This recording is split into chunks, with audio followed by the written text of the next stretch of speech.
My biggest piece of advice that I always give is don't limit yourself geographically. I think what really helped me, I had a family that was supportive of me going wherever I needed to go. And I could literally, at the drop of a dime, move. I could get in my car and just go somewhere. And I always had that mindset. I was never, I really want to stay in Kansas, or, hey, I like Los Angeles. I really just want to stay in LA. I always have a mindset of I'll go wherever it takes. Sports science, strength and conditioning, high performance coaching. Welcome to the Decoding Excellence Show. Today's episode of the Decoding Excellence Show is brought to you by VOD Performance, the makers of the Nordboard, the Dashboard, and the Groin Bar. Whether it's return to play, rehabilitation, or performance testing and training, VOD Performance has the tools you need. So who's actually using VOD Performance technology? I don't know, something like 14 NFL, 19 NCAA, 15 English Premier League, 7 English Championship, 5 NBA teams, and 6 MLB teams. They have the tools you need to get the best out of your athletes. Check them out at vodperformance.com. Hey everyone, welcome back to the Decoding Excellence Show. We have a monster of an episode for you today, and it features Mike Minnis, the coordinator of performance nutrition for the Philadelphia Eagles in the National Football League. Michael spent a lot of time moving from place to place, and his journey through the world of athletics, through the world of nutrition and strength and conditioning is a robust journey. He started out at Kansas State University, spent time at EXOS, had a stop at University of Oklahoma, to the University of Texas at Austin, to eventually an internship position in Philadelphia Eagles before landing a position at University of Southern California. Michael shares his journey, his pathway, his ethos into the world of sports nutrition, and why it's a fascinating one, and why more athletes should pay closer attention to their nutrition as it affects their performance. This was a wide-ranging conversation with Michael, and I took about 3 pages of notes and things that really resonate with me to this day. So I know you're going to take a lot away from this conversation. Sit back. It's a fun conversation between Michael and I, and enjoy. So without further ado, here is my conversation with coordinator of performance nutrition for the Philadelphia Eagles, Michael Minnis. Michael, welcome to the show, man. How are you? Great, Adam. Thanks for having me. Yeah, I've looked forward to this show for a number of weeks now. I know we were going back and forth on Twitter trying to set this thing up, and just really, really excited to be able to find you on a free Sunday. And I know it's probably they're starting to get more and more rare as things start revving up for you here. But how are things going in your side of town? Great, man. So I'm with the Eagles, and we're in the Offseason program right now. So we're about to move into our OTAs. So when we really start getting into practice, and we have the rookies here now. So it's really fun kind of seeing the new faces in there as well. So we have about 4 more weeks of off-season program. Then we get into that little break, and then camp will start back up in July. So it's a fun time right now, because from the performance side, strength conditioning side, nutrition side, we really get our hands on them now more than any other time in the season. So yeah, it's great. Yeah. I can sort of relate to that just from a collegiate standpoint, only because, we are I have all of our local athletes still here, and in about 2 weeks, we'll get the fresh batch of new incoming college freshmen rolling in for Summer A. And it's a touch point for us within NCAA regulations where, coaches, staff will get 2 hours of skill work a week, and we get the other 6. So, we are the eyes and the ears, the feelers of personalities, of work ethics. And I feel like you're probably in that same camp as you're finishing up this off season, and OTAs just coming up and around the corner here. Yep, absolutely. No, it's a great time. Yeah, the coaches, they're always down there in our ears wondering about the guys and stuff like that, because we're around the guys more than they are which is pretty unique.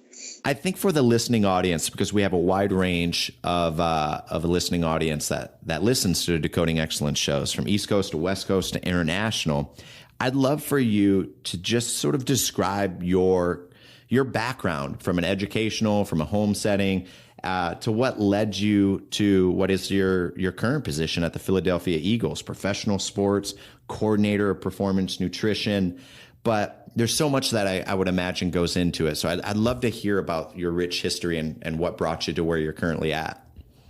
Yeah, absolutely. So I'm from a town called Buckland, Kansas. It's Bucklin. It's in southwest Kansas. It's about 700 people. So I graduated with 14 people in my class. So obviously a very, very small town. I mean, you hear about, there's no stoplights. We had one grocery store. We had like a corner restaurant, corner bar that was open and closed every other week, it felt like. So when we had to go get groceries or go to the movie or do something like that, we actually had to go to Dodge City, or, it was even big time if we went to Wichita. Wichita was like a getaway for the weekend. So we would go to Wichita for the weekend, stay in a hotel, go to the movies, go out to eat, and that was like a big deal for us. So, so it's a little small town. I have two older sisters, and both of my parents are self-employed. So kind of, saw that ethic of hard work growing up, and was raised really well. Just very grateful to have a great supportive family. Went to the University of Kansas out of high school. Had really no idea what I wanted to do. I always played sports. I played 3 sports in high school. Was always very active, but it was easy to be because you're from such a small town. It's not like we had tryouts or anything like that. I mean, everybody was involved in everything. I mean, we were in sports and band and vocal and everything. So, which was kind of a cool, very unique aspect of being from a small town. But went to the University of Kansas in Lawrence, Kansas. And really the only reason I went there is because my oldest sister went there and I really liked the town. And so that really is the only rhyme or reason why I even went. And I decided to just do a business degree. So I was there for a year feeling it out, ended up doing business because that's what my sister did. So I just kind of wanted to follow in her footsteps. So decided to do a business degree, and it was in information systems is what I decided to put the emphasis on. And I really had no idea why or any rhyme or reason why I was doing that.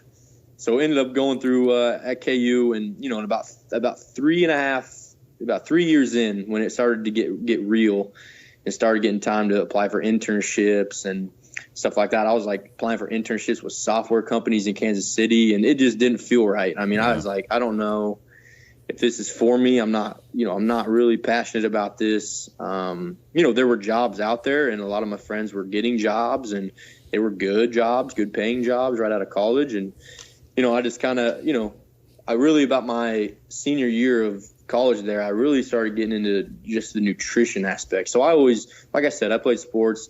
I always worked out in college.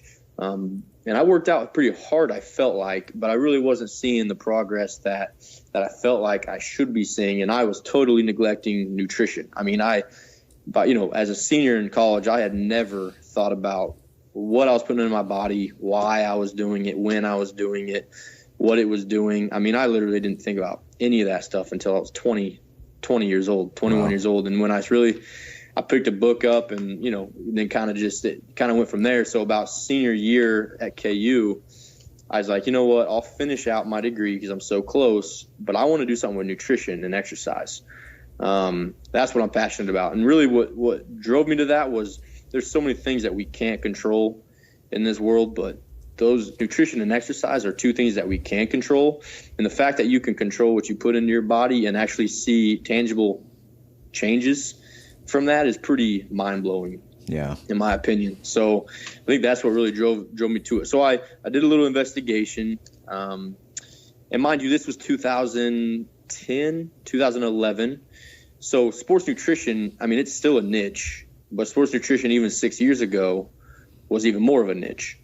I mean, when you look at the full-time RDs in college and the pros right now, I mean, they was slim pickings. Mm-hmm. I mean, there weren't very many of them. And there's still not very many of them now, but 6 years ago there was definitely not very many. So I did some research, and I saw that Kansas State University had a dietetics program, and I didn't even know what dietetics meant. I mean, I was like, I want to do nutrition. And they kind of explained, well, dietetics is, essentially the same thing as nutrition. But then they started explaining, you can become a registered dietitian.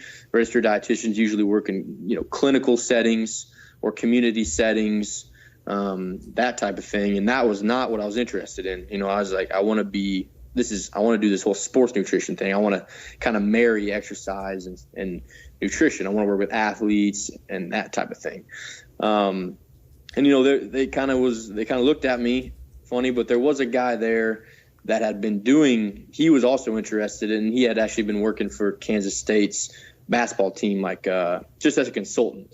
So I knew it could be done, and so basically ended up transferring over to Kansas State, and I did a dual bachelor's master's degree. So for 2 years, I did an undergrad in dietetics, and again, very scary because the whole time I was there, it was all management classes, clinical classes. So we're talking about managing diabetes and, what do you do after this type of surgery and what types of foods can you do after this type of procedure? And it's stuff I wasn't necessarily interested in. Yeah. There was no sports nutrition classes through the 2 years. I mean, it was all food science and things like that. So, there was a lot of doubt, obviously, over my course of time, because, I had to pay for my schooling and that type of thing. And the loans were really piling up, and a lot of, sometimes self-doubt on, am I doing the right thing? Should I have just went and got a job in business? I could be living in Kansas City making a salary right now. Now I'm back in school, not doing even what I want to do. So then after 2 years of the undergrad, so then there's an internship program, basically that a national internship program that you apply for. And it's pretty competitive. It's about a 50% acceptance rate nationally. And so I applied to a few. I think I applied to about 4. And it's expensive. You have to pay for each one. There's a ton of stuff that goes up to make yourself competitive. Yeah. And I ended up not getting matched my first. So I applied, and I had this whole thing set up. I was going to go do my dietetic internship. I was going to, get through the clinicals, get through all that stuff just to get my RD and then to do sports nutrition. So it was still a long haul because I knew I didn't even have any sports nutrition background yet. And so I applied for it, didn't get matched. So then I had to wait 6 months to reapply. And I mean, you can imagine the doubt that came over me during that time. So I went back again and I just did the master's part of it. So I just stayed in school, did the master's thing. And then funny, I was doing an internship at the dining hall. So I was like a man. I was wearing a hairnet. Wow. On a daily basis. I was doing basically food service. I was basically managing cooks and chefs that had been there for 30, 40 years. And they were looking at me like I was insane. Yeah. Because I was this young kid and, they had been there. But it was the dining center that all the freshmen ate at. Okay. But the thing was that there was an athlete line. So there's like the training table, quote unquote. Yeah. Where the athletes would come and eat. And so I kind of like squeezed my way into that. And I let them, I was like, can I manage that line? At least just to get around athletes. Yeah. And help with the menus. And the menus were, they weren't great by any means. And they let me create this education. So I created like a series of education, on importance of carbohydrate and importance of hydration and some really basic stuff. But it made me feel so good to be able to kind of get some materials out there and start educating the guys, even though it was 100% passive education. I mean, they had to walk by the poster and look up at it for it to do anything. And I'm not sure how, maybe 2 guys looked at it. Maybe I have no idea. But it made me feel good. It made me feel, I was like, okay, I'm in the right direction now. Yeah. And then a lady that I worked with there, she emailed me one night, and I'll never forget it. And it was just another food service management woman there. And she sent me this internship that was at EXOS, or Athletes Performance at that time. Yeah, right. So it was Athletes Performance. Yep. And she said, hey, have you ever heard of this? And I said, no. And she's like, well, I think they look for nutrition interns. And I was like mind blown. I was like, oh my gosh, this is athletes, sports nutrition, all that type of stuff. So so it was in Phoenix, Arizona, and I ended up applying, and I got an internship in Phoenix in the summer of 2013. So I went out to Phoenix and with athletes performance, worked under Erica Winchesky as a dietitian, but Brett Bartholomew, as you know, he was there as a strength and conditioning coach. And that was my first true experience with really diving in to sports nutrition, really immersing myself in that culture. And I fell in love. It's kind of, that was really the start for me. And I knew that's what I wanted to do. It was unpaid and all that type of stuff, and I just loved it. I couldn't get enough of it. So I did that in the summer of 2013 for 3 months, working with every type of athlete you could imagine. And then when I went back to K-State, I decided to reapply that next, when the 6 months came up, and I applied to University of Oklahoma. And the reason I applied to University of Oklahoma was when I talked to their directors of the programs, I explicitly said, hey, I'll do all the clinical management, everything I need to do, but sports nutrition is that's what I want to do. Yeah. Or how flexible are you, in allowing me to explore that? And they're like, well, you know what, Michael, we have a 4-week elective rotation, and we'll let you go wherever you want. So they were like, we'll let you go out of state if you want. Wow.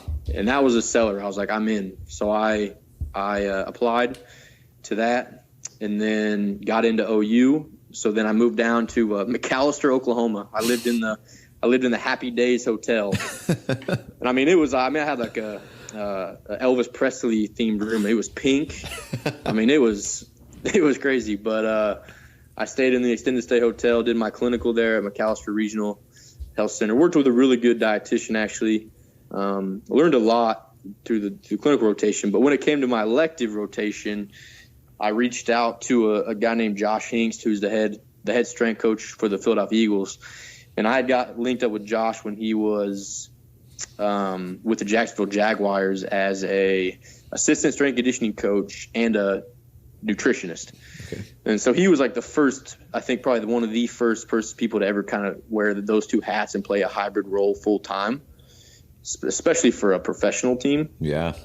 So I got linked up. It's kind of a long story how I got linked up with him. But when he was in Jacksonville, I had a buddy that I met at KU went and interned with the Jacksonville Jaguars as I think community relations or PR or something like that, and ended up meeting Josh. Told me about Josh, and he's like, hey, this guy's doing what you want to do, right? And I said, yeah, send him my resume. So my buddy Garrett, that was interning there, put my resume on Josh's desk. Josh emailed me, said, hey, you sound exactly like I did a few years ago, kind of trying to figure this whole path out. Let me know if I can ever help, have any questions. So I kind of followed Josh, and I knew he had got that job in Philadelphia, and I emailed Josh and said, hey man, you have any internships? Like, I got 4 weeks. I'll drive up there from OU and I'll do whatever. He's like, we have an opportunity, but it's 11 weeks. So it was basically the off-season program. Yeah. From April to June. And he's like, I can't just have you for 4. I need you for the whole time. And I said, I'll make it happen. So I called my director and was like, hey man, I got this once in a lifetime opportunity. And he's like, well, you have other rotations during that time. And, they were already pre-planned. And I begged him to let me do it. And we made it work. They had to basically get a contract, with the Eagles, and OU had to get this contract set before I could go out there. And it was it was a 2-month back and forth on language and stuff with the contract.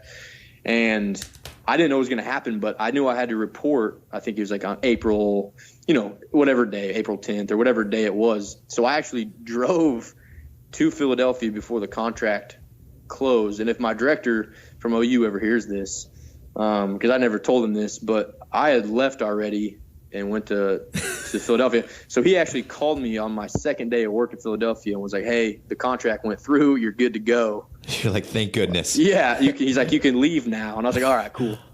And I'm already in Philadelphia. So, I wasn't going to take no from an answer. It was too good of an opportunity to pass up. So did that. And then, so I was there from, April to June, had a great experience. Just really got immersed in the sports nutrition. And at that time, that was Chip Kelly's second season with the Eagles, and sports science was kind of it was really popping there, and with all their success in 2013. And so we could do whatever we wanted. We had all the support. It was very fun. And then learned a ton, learned a lot about just the culture of the NFL, and, decided it was definitely something I'd be interested in being a part of. And then went back to Oklahoma, had to go back to Oklahoma, finish my rotations. Then I went, back to a WIC community rotation, pricking, little kids' fingers and looking at their hemoglobin. I mean, it was a complete 180 of what I had been doing, but came back, finished it. And then, the Eagles and Josh and them, appreciated the work that I did. So they asked me to come back for the next season. So basically starting in training camp and going through the season as a paid intern. And obviously I took that without any hesitation. Yeah. So went back up there for the 2014 season as just a nutrition intern. And basically, so I went through that whole season there with the Eagles. I mean, I got to see, I got to travel. I was grateful enough as an intern to travel. And that was pretty cool just to see kind of what happens on the road. And, he gave me a lot of responsibility as the nutrition. I mean, I felt like it was kind of my program even as an intern. So did that, and then actually went to the University of Texas after that season was over and did an internship there for about 3 months. So the season ended in January of 15. I went to Austin, Texas at the end of January and was there till April. And I got, I did tennis, baseball. So that's I really got exposed to some different sports besides just football. Yeah. And I did that through it's called Gatorade Sports Nutrition Immersion Program. Okay. So, so any listeners, that are interested in sports nutrition, I would definitely, it's through the CPSDA organization. It's a sports nutrition organization. Basically, Gatorade, pays a stipend to individuals, and they link them up with there's colleges, professional teams that do it. So it's a pretty cool program. So I did that through Texas because I didn't know what I wanted to do after the Eagles experience was over. I was like, all right, now what? And so that's what came up. It was paid, a stipend. So I was like, that sounds great. So went to Texas. And then when I was at Texas, Josh at the Eagles reached back out and said, hey, would you want to come back again? And I was like, man, I'd love to. But, I kind of talked about, is there any type of different experience that I could acquire? And he said, well, why don't you come back as a strength and conditioning intern? Because I had usually through my time coming up, I did personal training and stuff like that in college. And then when I was even at EXOS Athletes Performance in Phoenix, I had tried to immerse myself in the strength and conditioning side as well. Because I'd always been interested in that. Yeah. So when I was with the Eagles in 14, I'd been a part of their meetings when they were planning training blocks and that type of thing. And Josh really knew I was interested. So I went back as a strength conditioning intern in the off season of 2015. So that was a whole different experience for me, no nutrition, all strength conditioning, and really got to see that side of it. And that's really where I started to learn about just relationship building and what that takes. And we'll get into that later.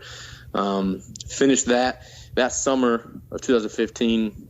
I got a call from the University of Southern California, and they were looking for a director of nutrition for football. And that was their first time they had ever wanted somebody for, just football, and ended up taking that. So when I moved back out to Southern California in 2015 and was with USC football for a year as director. So that was my first full-time job. Okay. Going out there, and man, it was, I had so much support from the head strength conditioning coach, Ivan Lewis there. I mean, he really set the tone for me to be successful. And it was a great experience. I mean, we had a pretty good season. Again, it's my first full-time job, so I learned a lot about myself during that time, kind of building a program a little bit from scratch. So it was cool. So it was a great experience there. And then after that season, the Eagles reached back out and offered me, with the new coaching staff and everybody coming in, they offered me to come back as their coordinator of nutrition, so a full-time gig as well. And so it was a tough to leave USC. It was obviously a beautiful place and a great school. But I just knew with, in the NFL, there really are, there's only 32 positions for nutrition at this point in time. And so it was tough to turn that down. So, and I really liked all the staff. Like Josh was still there. Sean Holes, who was the coordinator of sports science, he was still there. I love the guys there. So decided to go back to Philadelphia. And so I came back to Philadelphia here as coordinator of performance nutrition last spring, so March 2016, and just about to go into my second season full time with the Eagles. So that's, I know it's kind of confusing, and that's a lot of dates and jumping around, but that's kind of my path. No, I think what's really fascinating about that, and I'm going to dig into quite a bit of this here, but what's fascinating about all of this is that I hear conversations with other coaches that sometimes, especially sometimes with my own staff of interns that are starting to cut their teeth out in the sort of sport performance world. And sometimes I think they expect that position will come up overnight. And your history, as you just laid it out there, I mean, you've been one that had a relentless pursuit to find your way into this profession and to build a program and be the coordinator of performance nutrition. And damn it, you weren't going to take no for an answer. And I think that's replicated, or at least exemplified in sort of your pursuit, whether it's at KU to K-State to the dietetics to interning to EXOS to OU and finding your way into it. As I was listening to you lay that out there, I mean, I guess my question would be, what gave you the courage or the confidence to unabashedly embrace and pursue this to the way that you did? I mean, is there anything that really resonates in your mind when I asked you, say, like, how did you have the courage to do all of this? Yeah, no, that's a great question. I mean, I think it starts, the first thing that comes to my mind when I hear you ask that question, I think it's just my family. I feel like, they gave me so much support, just my whole life, that it was almost like one of those things where I just couldn't let them down. Yeah. And so there was always it was always more than just me.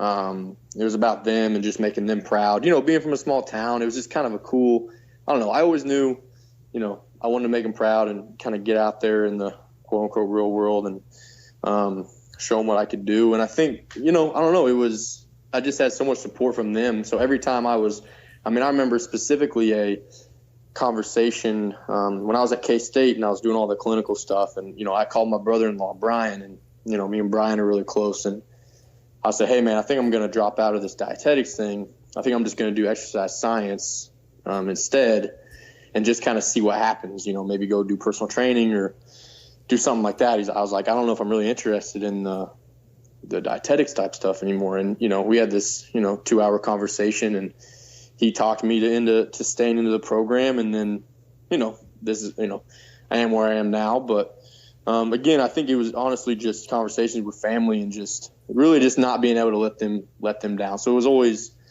more about it was more than just about me through the whole process.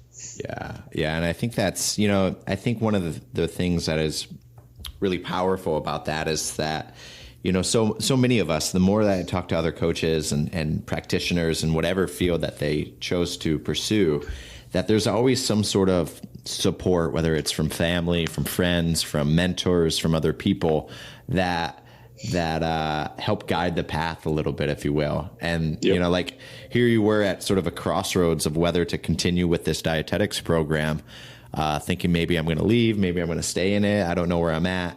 And, fast forward, years down the road, and you're one of 32 directors or coordinators of performance nutrition for the NFL. I mean, like that's I know it's hard to mentally think, well, I wonder what would happen if I did decide to go and pursue exercise science instead of, but what a test of both courage and resilience to stay in it. And obviously it's been fruitful and it's led you to where you're at today. Yeah, absolutely. I mean, I think it's just a mix of patience and, there's definitely a little bit of luck in there too. Like I said in my story with me and my friend at KU, who then went to Jacksonville, randomly to do an internship. And then that's how I linked up with Josh. And it's just crazy in life, man, how sometimes things just kind of fall in place. I'm a really big believer of that. Yeah, for sure. No doubt. Now, and you provided me a lot of a framework to kind of start to pick through a little bit. And I would love to. So you got out to USC and you're now coordinating or directing their performance nutrition, and it's this first sort of full-time job, and you're responsible for the football team and building this nutritional program. The thing I wrote down that I'm just fascinated about is that this was your opportunity, and while you had great support from Ivan, this was essentially you had to build this thing from scratch. And I'd love to hear about sort of maybe some of the things that went really, really well that you maybe expected would be harder, that you navigated much faster than what you did, but maybe also importantly, maybe some of the lessons that you've learned or some of the struggles that you match that many of us will match when you're building anything. I'd love to hear kind of juxtapose those things that went really well and the things that you learned along the process of building a program. Right. Well, I mean, I think first it starts, we'll start with the things that really went well. And I told you this and you just reiterated that, but I think this is a great message for really, any strength and conditioning coaches, really anybody that's ahead of their program, bringing in, whether it's strength and conditioning coaches, sports nutritionists, the support that you show from day one makes all the difference. Yeah. From the head strength coach, because I remember the day one when I got there, I was so nervous, and I think I moved up there about 7 days before we started training camp. And I remember the first team meeting, Ivan got up there, and Coach Sark, who was there, they said, listen, fellas, like whatever Mike says goes. Like we fully support what he has to say, what he wants to do. And I mean, I feel like if that doesn't happen, I just don't know that person is set up to succeed. And then this is any program. Yeah. I mean, especially from a head strength conditioning coach, you have so much influence, especially in college. Yeah. That, I mean, if you don't deliver that message day one, I think you're doing your people a little bit of a disservice. So I think that was set up to succeed from day one, I guess is my point. And so really anything I did do after that, and obviously I didn't do everything perfect, but felt like it was successful in a sense because the guys were bought in. Yeah. And I think, I just feel like I took the time. I was realistic about, I took the time to really get to know guys. It was cool for me because there was no bias. I mean, I didn't know who the starting quarterback was from the starting punter, from the long snapper, from the linebacker. I mean, I wasn't a Pac-12. I was a Big 12 guy, football, sports. So I didn't know anything about. I mean, I remember Reggie Bush and those guys at USC, but in 2015, I didn't know who anybody was out there. So I went in with an open slate and I helped everybody the exact same. I gave everybody the resources they needed. I think the biggest thing was just a presence. I mean, I made sure that I was around. Yeah. All the time. I tried to be one of the first ones in, try to be the last ones to leave, and just be around the guys. It was tough not being the strength and conditioning piece there because, that's where you spend a ton of time with guys on the floor. And so I kind of had to be a little bit strategic in the way where I spent time with the guys. So obviously I had to go to the training table and spend a lot of time with the guys, but it's a tough balance because I don't ever want to associate myself with being the food police. Yeah. Quote unquote. So I don't ever want to be the dietitian nutritionist that's just hanging out in the training table and it make it seem like you're overlooking their shoulder. You know what I mean? Yeah. Looking over their shoulder a little bit. So it was a tough balance for me because I didn't want to ever come off like that. So I think one of the biggest things that had an impact that very first year was that, like I said, they started from scratch. So during camp, I know they got a lot of to-go meals at night. So, they get done with practice. They practice in the evenings. And then, they would get a box, maybe Chick-fil-A or something like that. You know what I mean? And nothing wrong with Chick-fil-A or anything like that. Yeah, but I think it was repetitive. I think they definitely could have some better options from a recovery standpoint. And so one major change that I did that I felt like the Eagles did really well was they fed their, I love giving guys options of stuff to eat. So instead of getting boxed meals, we did a buffet. So we did a buffet at the hotel, the team hotel. So guys came over and then they had so we had taco night or whatever. So they could build their tacos or they could get rice and beef and they could build it. They could put sour cream on there if they wanted. They, put cheese on there if they wanted. And it was such a huge, it sounds so silly, like small, But from going from like boxed lunches to like a build your own, like, man, I'm an adult. Yeah. You know what I mean? Yep. Like, he's trusting me. He's giving me all this stuff. Now it's up to me to decide what to get. So if I'm a weight loss guy, I probably don't need to add a bunch of cheese and sour cream. Yeah. You know what I mean? But you can if you want. It was kind of big boy rules. And that was kind of my way of explaining it. And I think I earned a ton of trust when they kind of saw that was my style. So that was a huge success. The whole training camp, we would have these buffet type meals at night, and they loved it. I mean, it was so much more that they had in the past. And I was so grateful for administration to give me because that cost money. Yeah, right? Yeah. That makes everything a little easier. Yeah. So that was a huge increase in price. And I mean, I got a little bit of heat for that from the, executives, but obviously, they understood what I was trying to do. I had to explain the message of why, and also explain the message of camaraderie. When you get a to-go box, everybody just grabs a to-go box and goes in their room and eats by themselves. Well, when you have a buffet, you're breaking bread with your brothers. You're in the same room. You're talking. You're having fun. You're kind of taking the load off a little bit. Yeah. So I thought that was really good. And then another one was just, the nutrient timing standpoint there. We always had, I kind of called it the pre-post table. But every single time that they'd walk off the weight room floor or walk off the practice field, there was nutrition. I mean, it was shakes, smoothies, fruit. I mean, before obviously there's some carbohydrate stuff, gels, chews, blah, blah, blah, blah, blah. But it was a presence I don't think they'd ever had before. And it was just really cool to kind of see guys buy in because it was in their face all the time. And I really liked that. So that was something that we did really well. And just the things that probably, mistakes or blah, blah, blah was really relationships with administration. I mean, I had a good relationship with Ivan, but then it was tough to, what kind of relationship do I need to have with the head coach? Mm-hmm. What kind of relationship do I need to have with the assistant coaches? Mm-hmm. Do I email them the body weights? Do I go talk to them in person about guys? Do they care? You know what I'm saying? Like sometimes you're like, do they care about this? And then I think I really learned a lesson. Ivan kind of sat me down and was like, you need to be present upstairs more, right? Yeah. Quote unquote upstairs. So you can't just be around the players. Like you need to really go up and be around coaches and be around administration and that, that type of thing. And that was something that it took me a little time because that's not my personality. Yeah. I'm a little bit introverted, I would say, at heart.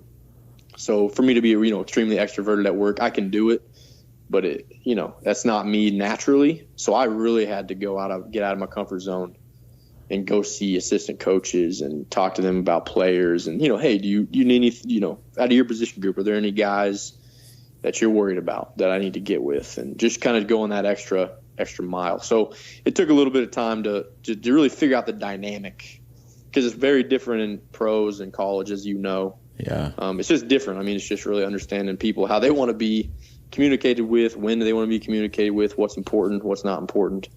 So that was probably my biggest, because I was a director there. That was my first job. Like I didn't know, it was tough for me to really figure out, how much communication did they want? Yeah, I think there's a couple great things in there that I just want to reemphasize is that, and you hit the nail on the top of the head when you talked about one of the best things someone can do to set you up for success is really champion your importance at being there. And if that's a head strength and conditioning coach, emphasizing or setting you up for success if you're an assistant, or if you're an assistant, setting up your graduate assistants.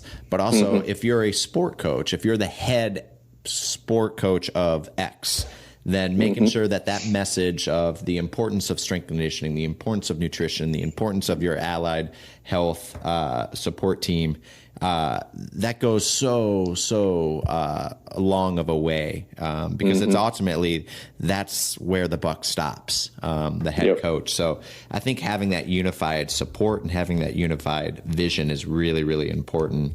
And I think one of the things you said about just increasing your availability through the proximity that you have with your athletes is really important. And I know that's sort of a resounding theme I hear more and more being discussed about with sports science is just making sure that athletes feel your presence, not through data collection, but in the support of you at a practice field or other environments, a training session, so that just by proximity, just by being around the athletes, that they can continue to feel more comfortable with you, rather than, you're just being a test subject and you're just collecting information from them. So I think there was a lot of really, really good pieces in that. And, I think you alluded to it. You talked about, some of the things that I think are really resounding right now around strength conditioning,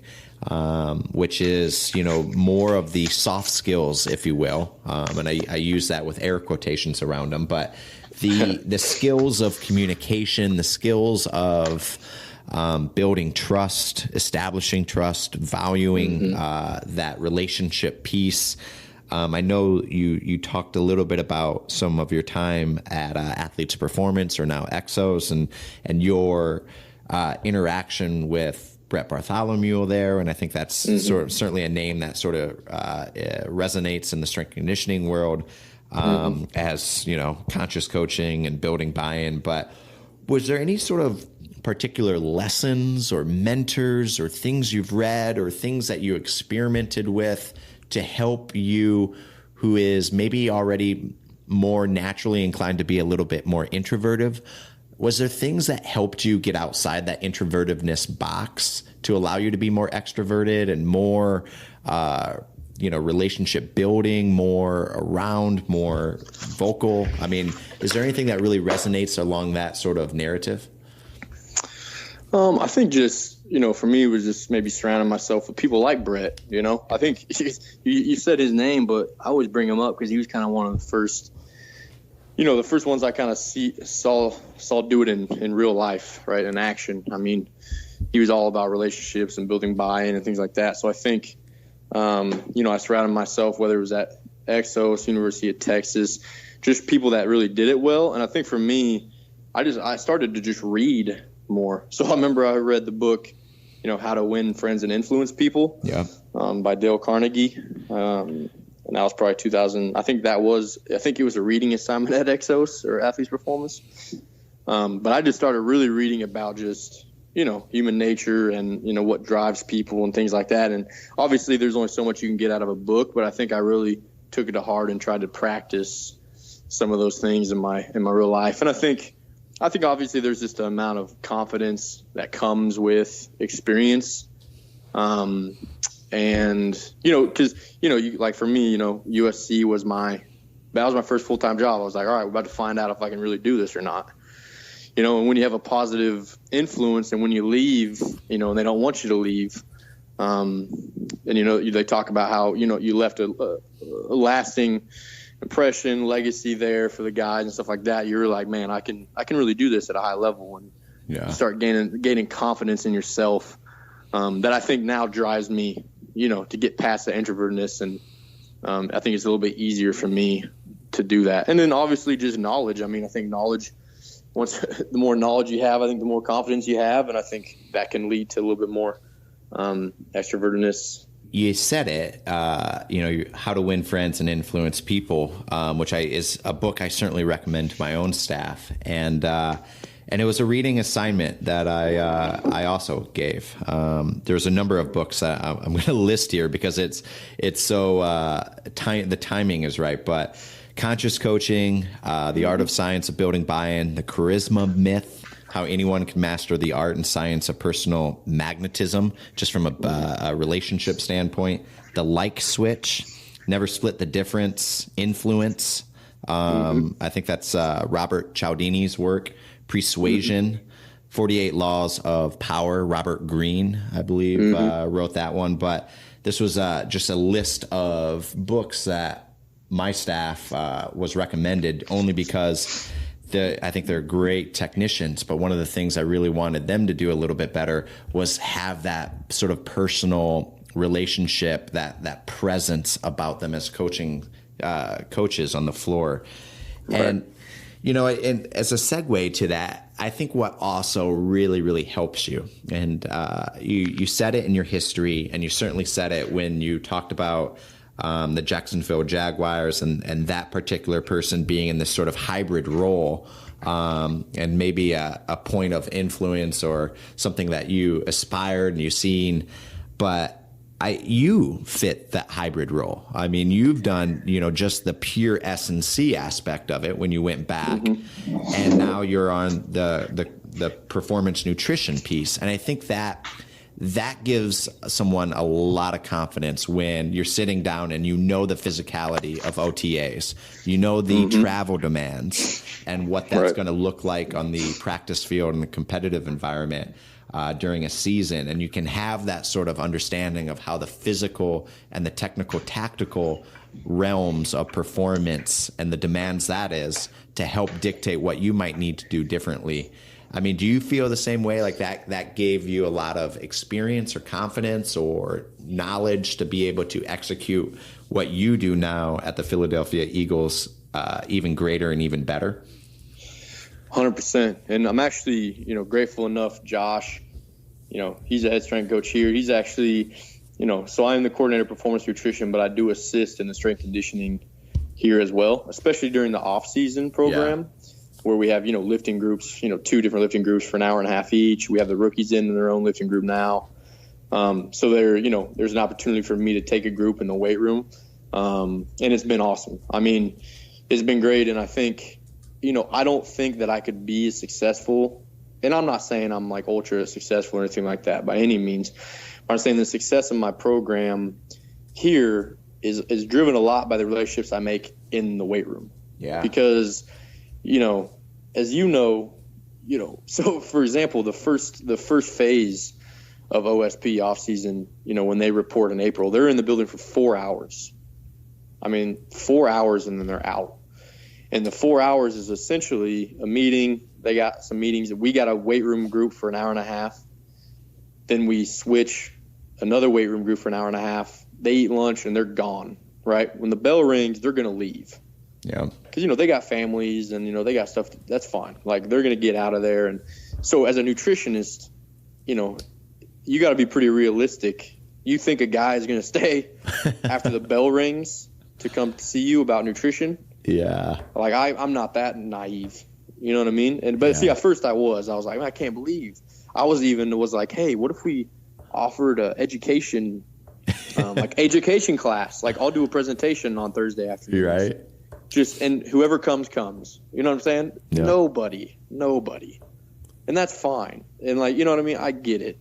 So as a strength conditioning, to be able to help with that aspect and be in the weight room, and I'm not saying not every RD is going to be a strength coach, and I'm not every RD is even going to have any strength conditioning background, but that is really a unique, I think, thing for me that's really helped me to build these relationships, because you have so many valuable conversations in the weight room. Yeah. The conversations that you couldn't have anywhere else because you can't catch a guy fast enough.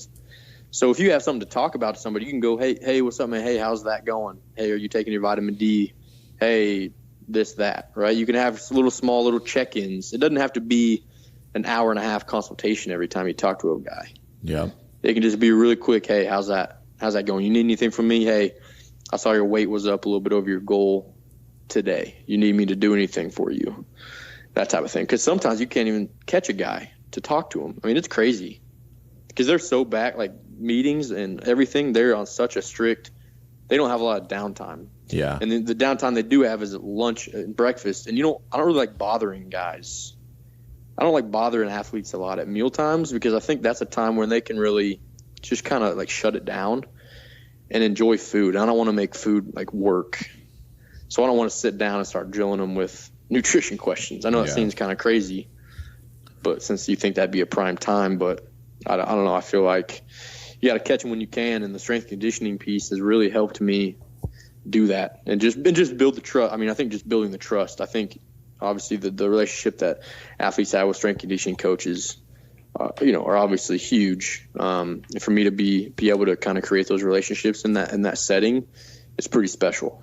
So that's definitely been able to separate me a little bit, and I feel like give me a lot of my confidence and the success of the program. I think what's really important about that is that, so much of the conversation, so much of the personalities of each athlete comes out through the medium of strength and conditioning and that sort of that environment aspect of it.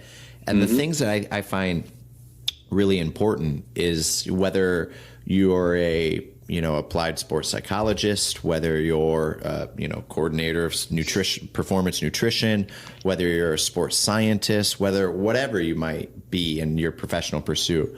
And I know some organizations are different, where it's a little bit more siloed and the walls are up and everybody stays in their offices. But the more that people can come together and blend together, and we start to have psychologists that are knowing what's happening in the weight room, nutritionalists knowing what's going on in the practice field in the weight room, S&C knowing what's going on in their other environments. I think that's ultimately better serves the athlete at the end of the day. It becomes more vertically integrated, and that everybody can understand where are the edges of what their personal professional pursuits are and when they need to defer. And I just think that's so incredibly important. And I'm so glad that you shared that. Because I find that myself including is that, I pursued strength and conditioning because I love the environment. I love the people aspect of it. And then it was only sports science secondly. And that it still revolves around the weight room because there's just no other better vehicle to have these touch points in an athlete. Hey, how's your sleep? Hey, your weight's up or your weight's down. What do we need to do differently? How can I help? It's ultimately, how can I help?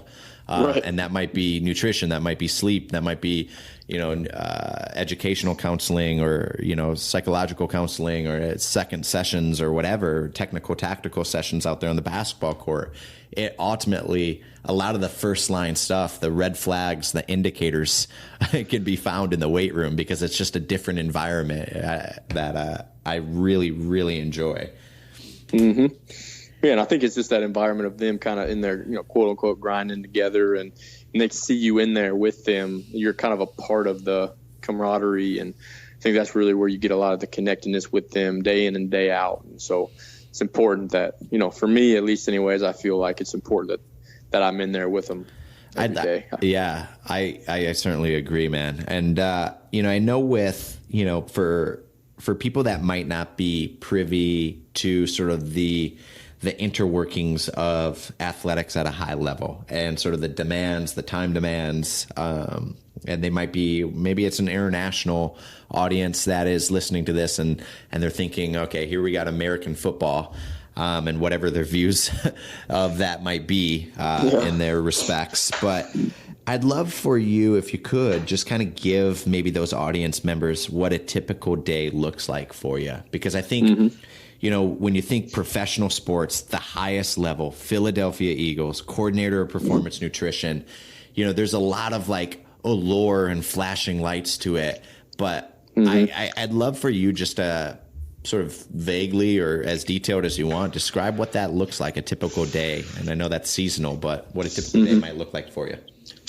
Yeah, I mean, you touched on it. It's definitely seasonal because obviously right now at this point in time, we're not traveling. We don't have games because, when games start up and we're traveling on, airplanes and we're dealing with hotels and stadiums, food service management becomes, a predominant influence. So, I'll try to kind of get a vague, maybe touch on some of that stuff. But, really my responsibilities, so one of my big ones is I work with our executive chefs and plan our menus. So we serve our guys breakfast and lunch and then dinner twice a week during the season. And so really working very closely with our executive chef and our kitchen staff to make sure that we're giving guys a good balance of meals. I'm never one to, we're always just having chicken, broccoli, and brown rice, but it's also never going to always be fried chicken and chicken fingers and French fries.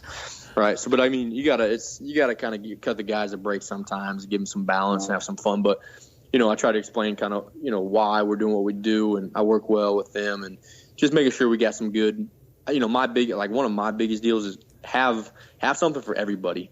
So if you're away, and then it's up to them to choose.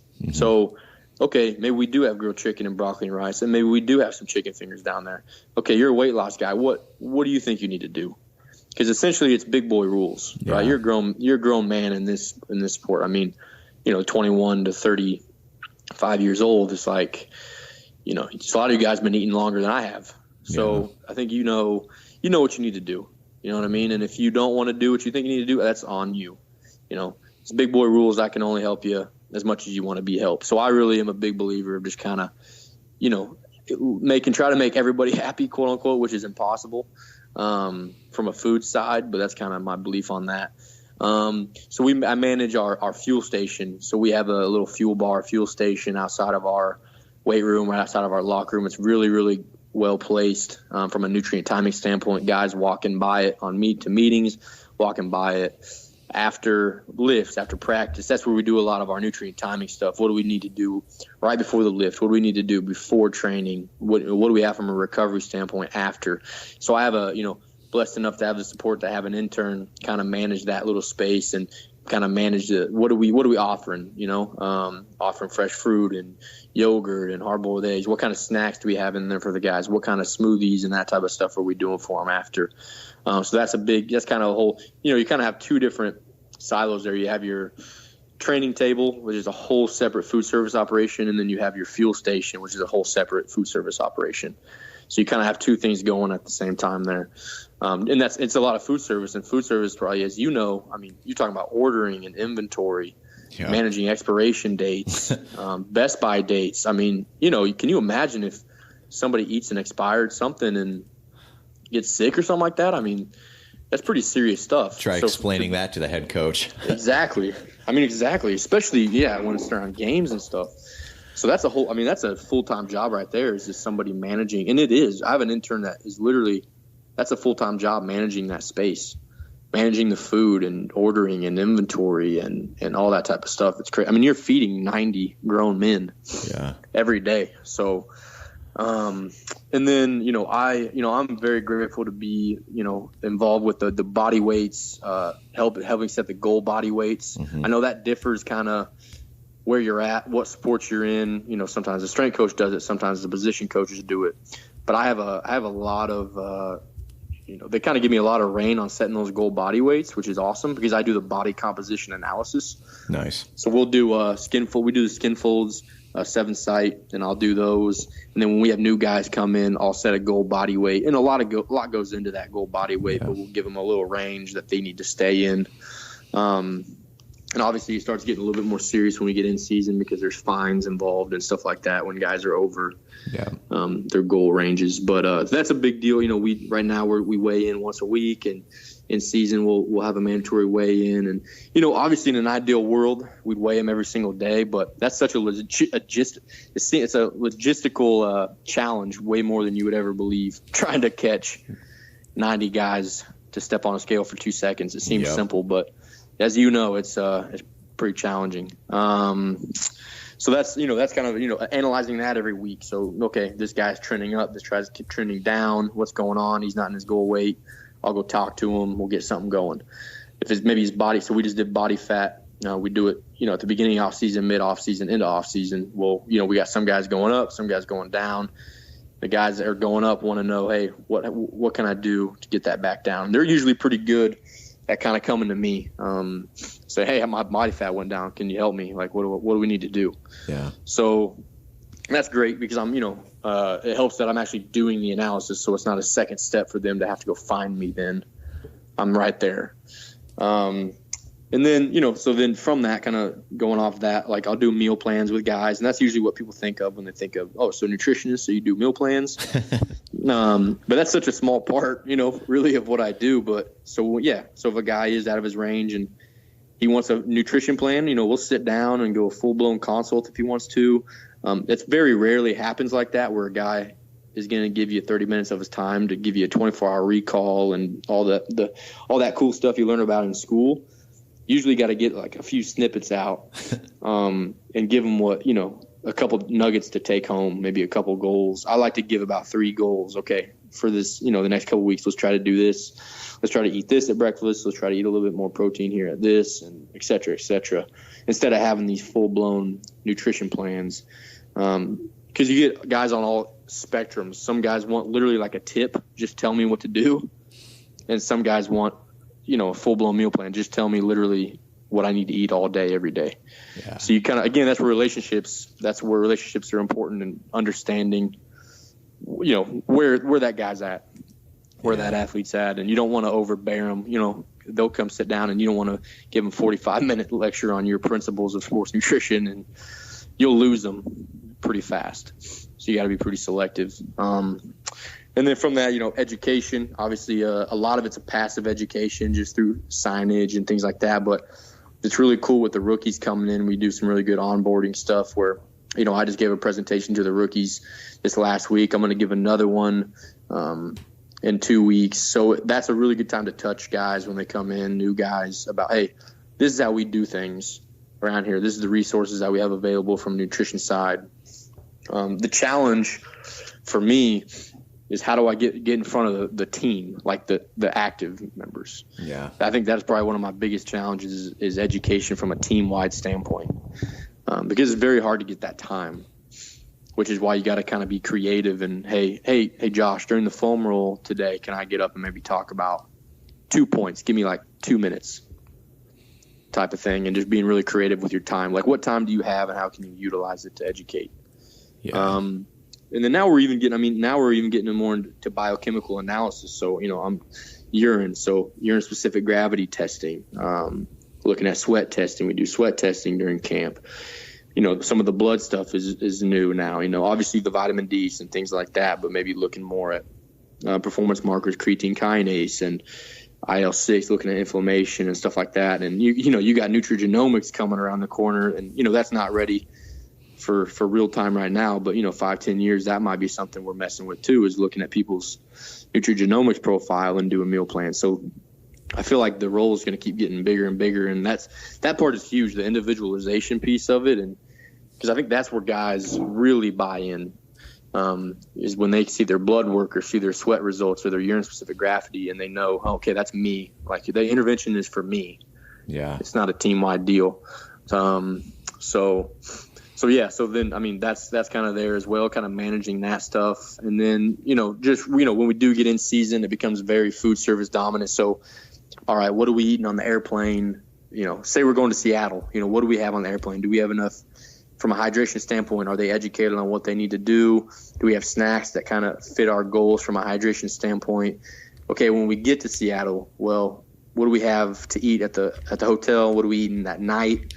What are we eating pregame meal? What are we eating at the stadium? Like, what do we have within the locker room we're going to do from a nutrient timing standpoint? What are we doing at halftime to kind of get the guys ready to go for the second half? And then what are we doing post-game meal to get a good recovery meal?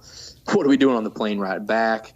So it becomes a ton of food service management when we get in season, and just kind of planning. It's really just planning a ton of meals, but that's what you really do as a sports nutritionist. You're really just managing food a lot of times. Yeah.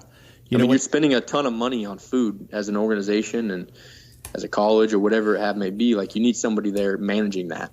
I think and not to interrupt you at all, but what's really sort of challenging in that, especially when the travel demands start to come up, and there's a lot that I could bite into this, at least the last couple minutes here, but so often that responsibility from a food service management perspective gets passed on to director of operations at the collegiate level that doesn't have a registered dietitian or a performance nutritionist that are working with them.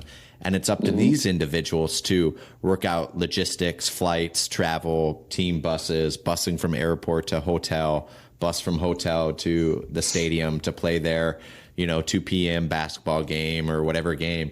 And they're having to coordinate nutritional training tables and meal planning for 15 to 20 to various team sizes. And it's, they don't necessarily have the nutritional education to be able to support that or to facilitate the weight loss or weight gain goals for different positional or individual groups. And I just think that's a challenge that sometimes smaller organizations has, that maybe doesn't have the luxury of being able to have someone like yourself in their organization.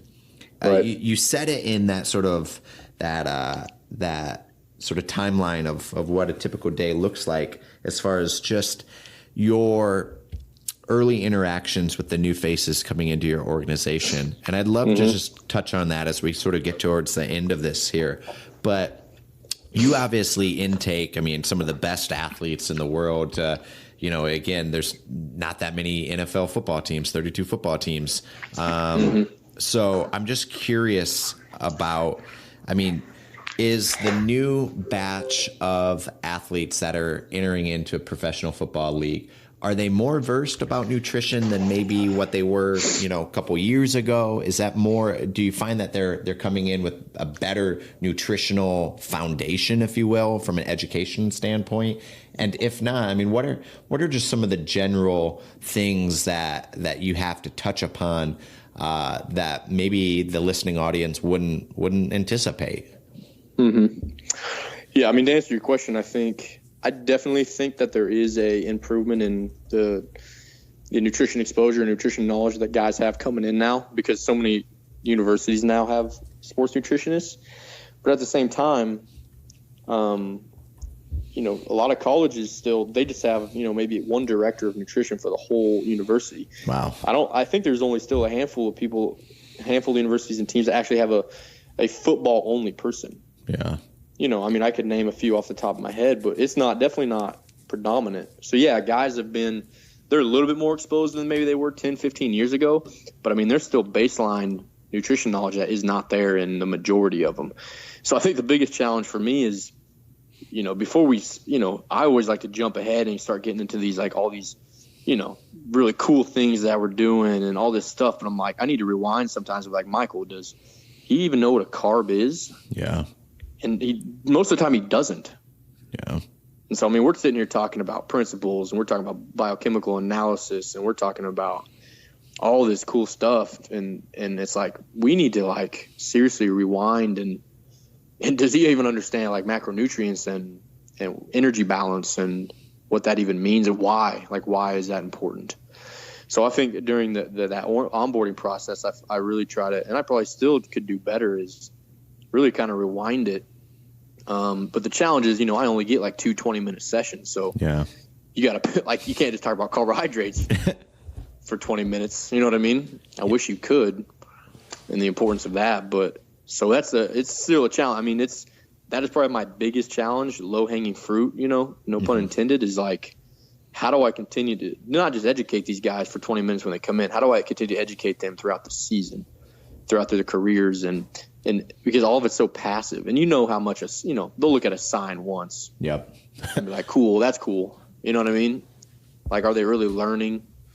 So it's difficult. I mean, it's really difficult. But I definitely think as more nutritionists are added in college, that will only get better. But you think about, it's kind of crazy because even now when, maybe there is a nutritionist for football, that's still one nutritionist for 90 guys. Yeah. I mean, we still forget that we're like, that's a lot of guys for one person. Like, are you really touching? I mean, are you really able to teach like that? Mm-hmm. I mean, I doubt it. And you're not, I doubt that person's getting a ton of, in front of them time too. Yeah. I mean, obviously, at USC, like, I was grateful enough to be able to get in front of the team, probably more than most people are, but still. Really, when you get in front of the team, you're pretty selective on what you're talking about. Hey, guys, we're going into camp. Like, hydration testing is going to be a big thing. This is what hydration testing is. This is why we do it. You're not up there talking about macronutrients 101. Yep. So it's usually pretty, like, specific to, hey, what do you need to talk about? Why do you need to talk about it? Why is that topical right now? Hey, your vitamin D levels came back. Why is it important that we need to, et cetera, et cetera. And it's very selective, and it's like that baseline knowledge is so tough, but that's so culturally driven. Like, you don't know where the guy came from and, what kind of beliefs he had growing up, and it's crazy. Yeah. Yeah. No doubt on that. Now, I think you would say, and maybe, I don't know if you would necessarily have said it, but I think you have been a beneficiary of the various stops along the way. And I know it might have seemed like hardships to go from one internship to the next internship to the next one to this opportunity, that opportunity. But like you said, sort of serendipitously, you never know who you're going to meet and the network that you'll make and who they might be and where there might be in some facet of helping you professionally. I would love for you I mean, do you have any advice for, let's say this is a listening audience is saying, hey, you know, I want to get into performance nutrition and I don't even know where to start. I'm a dietetics student at X university, or I'm studying nutrition. This seems awesome. This is what I want to do. I love football. I love nutrition. I mean, what would be that sort of general advice you would give that aspiring intern? Yeah. I mean, I think my biggest piece of advice that I always give is don't limit yourself geographically. I think what really helped me was, you know, I was single, you know, I had a family that was supportive of me going wherever I needed to go. And I could literally, at the drop of a dime, move. I could get in my car and just go somewhere. And I mean, I always had that mindset. I was never, man, I really want to stay in Kansas, or, hey, I like Los Angeles. I really just want to stay in LA.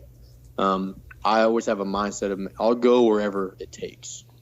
And I think, you know, sometimes I'll talk to interns, like they'll send me an email or something on LinkedIn, and they'll say, hey, I'm from New Jersey. Really, you know, I'm from here, huge Eagles fan.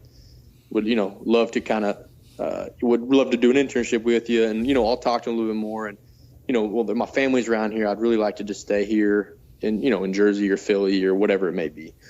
And, you know, it's like, well, do you realize that, okay, you want to be a professional RD, but, well, there's 32 opportunities, and now you're limiting yourself even more by saying, I just want to stay in this region. So now you got like 2 or 3. So now you literally have 3 opportunities. And so I just can't, it's for somebody trying to get into sports nutrition, whether it's that collegiate or professional, I think you just got to be flexible. You got to be flexible to move and do what it takes. And just really go wherever it takes. That's be my biggest piece of advice is don't limit yourself. Don't feel like you got to stay in one area. I think, you know, and this is something I share with our staff, especially as they're, you know, growing and going through an internship program or graduate assistantship, is that there's 3 different ways of looking at wealth. There's time, right? Having the actual time availability. Some people might work 18 hours a day and they don't have the time to do something. There is the money aspect of it. So you have all the money in the world. That's great. You're financially taken care of. But if you're still locked down by time, you still can't do what you want to do. And then what you just alluded to, the mobility piece, having the flexibility to do everything. So maybe you don't have the money, but you have a lot of time. You have the mobility to do it. I think the mobility piece, especially in sport, is so huge because the opportunity to do something is so few. And if you limit yourself geographically to only the northeastern part of the country, then you're significantly lowering your opportunity. And I know that's sort of echoed a lot in sports, in the collegiate world, you know, rent, don't buy, because you don't know your time. You don't know how long you'll be somewhere. You don't know if you'll be fired. But I just think that mobility piece is also so crucial. So I'm so glad that you said that, Mike. I think you've shared so much. Let me interrupt. I'm gonna interrupt you real quick. Go ahead, man. I like the time, money. I love what you just said, and I just want to like kind of back up my comments. Like, you know, me personally, I'm grateful. You know, I've been blessed to have the opportunity to do that. I completely understand if you don't. Yeah. If you have a family, you know, if this is a third career for you and it's just you don't have the money. I mean, I understand. You know what I'm saying? I think it's all context specific. Like, I don't want to sit here and say, hey, you got to move. Like, you got to be ready to move if that's what it takes. I understand that some people, you can't. So I think it depends on the person and the situation. And unfortunately or fortunately, I guess that's just how this thing works. So I think that's important too. You know, I mean, context. It's hard to say like absolutes in anything, right? Like, never say never, never say always. You know, like it's the context is so important to the dialogue and the conversation. Right. Absolutely. You know, I wanted to thank you for coming on, obviously, in the Decoding Excellence Show and sharing, you know, whether your background, your history of what you've learned through your various stops, some of what the day-to-day looks like for you as you're working in the Philadelphia Eagles organization and sort of what performance nutrition entails. You can find Mike on Twitter at MMINIS89. Is there any other good ways for anybody if they're passing through like Philadelphia area and they, wanted, this is their passion, this is their calling, this is what they wanted to do? Is there a good contact information or any other ways they can reach out or find your materials that you share? Yeah, absolutely. I mean, you can look me up on LinkedIn. It's just Michael Minnis, or, I don't mind, share my email address, because I don't mind, honestly, I don't ever, ignore people's emails. If anybody's have a question, interest, anything, I'm always willing to jump on a call and help people out. Because that's how, I kind of got where I'm from, is people were willing to help me and give me advice and stuff like that. So email is M as in Michael, and my last name, MINNIS @eagles.nfl.com. Okay, perfect. I'll make sure I won't share that on the show notes because I don't want you to get 17 million spam emails, but I will reward the listening audience for them listening, an hour and so into the show with that information here. So perfect. Mike, man, I want to thank you for coming on. This is awesome. This has been just a personal conversation that I've been really looking forward to, and to talk to someone also in the Kansas area that's assumed, a great professional responsibility and find their way and doing what they love and doing what their calling is and doing it at the highest level is really rewarding and awesome. So thank you so much for coming on, man. I really appreciate your time. Yeah, appreciate your time, Adam. It was awesome. Appreciate it. And until next time, man, we'll touch base. Absolutely.